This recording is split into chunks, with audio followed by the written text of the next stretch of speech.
and welcome to Module 4. This lecture will cover loans and how to borrow money. You will develop skills to help you find the best methods for borrowing money and what loans to avoid. Some of the content in this module was covered in Module 1. Feel free to go back and watch it as this will be a quick review. Let's think about loans. Have you or someone you ever known taken out a loan? What kind of loan was it? For example, was it a student loan, a car loan, or a personal loan? So, what are loans? Loans are money that you borrow from organizations and pay back in smaller split up payments over time.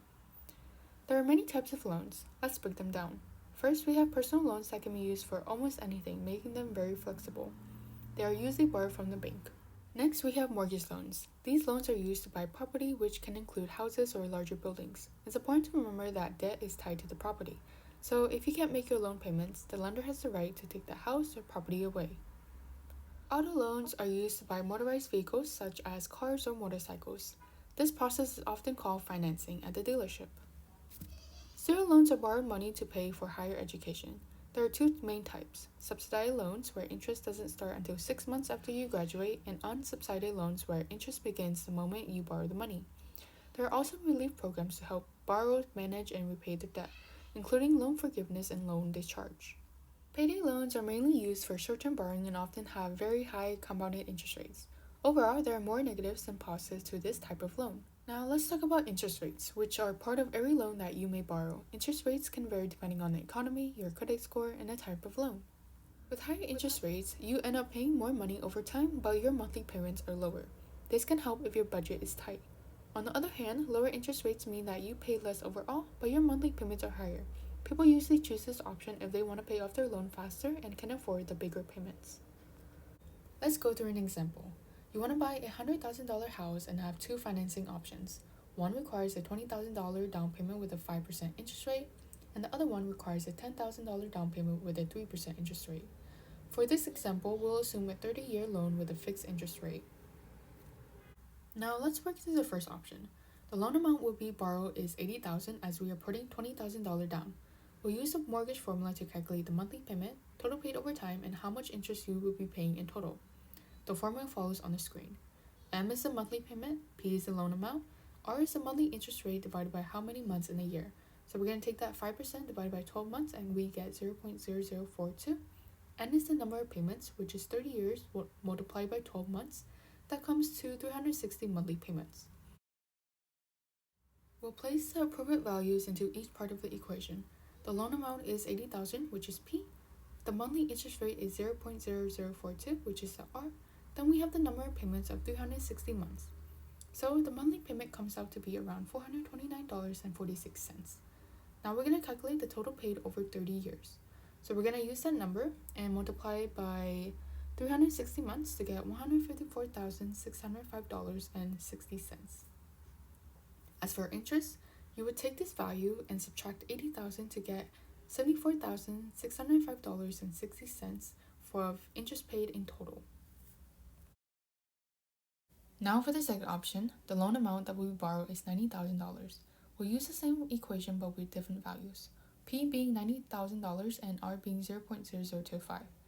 So when we plug that in, the monthly payment comes to be $379.38. Total paid over 3 years comes to be $136,576.80. The total interest paid over time is $46,576.80. After working through this formula for both options, I'll let you think about which is the better option for the loan. Feel free to pause the video. The best option to choose is option 2 of putting $10,000 down with 3% interest rate. This is because of the lower interest rate. With a lower interest rate, it leads to lower monthly payments in the long run as both options are 30 years. Let's talk about fixed rates, which was mentioned earlier in the example. There are interest rates that stay the same throughout the loan, which allows for the monthly payments to be consistent as the interest rate is not fluctuating. On the other hand, we also have variable rates. They are interest rates that change based on the market conditions. So if the market is doing well, the interest rates will be higher. And if the market is not doing well, the interest rates will be lower. This is good for short term as it starts with a lower interest rate, leading to lower monthly payments in the beginning. But it could be risky when the economy unexpectedly does well, causing your interest rate to increase, which may make it harder to budget and manage your finances.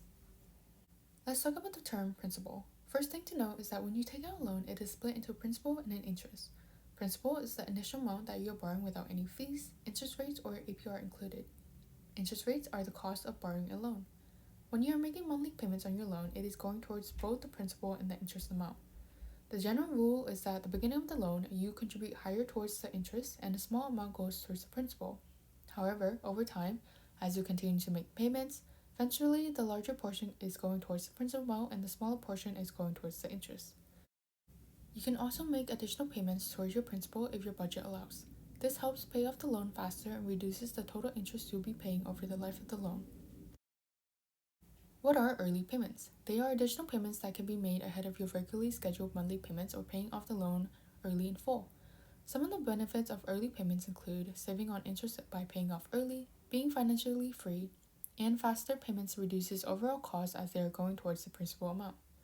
There may be penalties for making early payments, so it's important to consult with your financial institution before doing so. Recall from Module 1 that credit score is a big indicator of whether you qualify for a loan. It ranges from 300 to 850. The higher the score, the better credit and loan you are likely to have. The lower the score that is closer to 300 indicates bad credit, and the probability of you getting a loan is very low. Here are some review about the ways that you can improve your credit score. These are paying your bills on time, paying off any debt, and checking your credit report for errors. Thank you for joining me on this module. I hope that you learned a lot. If you have any questions, feel free to reach us through email or in the comment section below. I'll see you in the next module. Take care.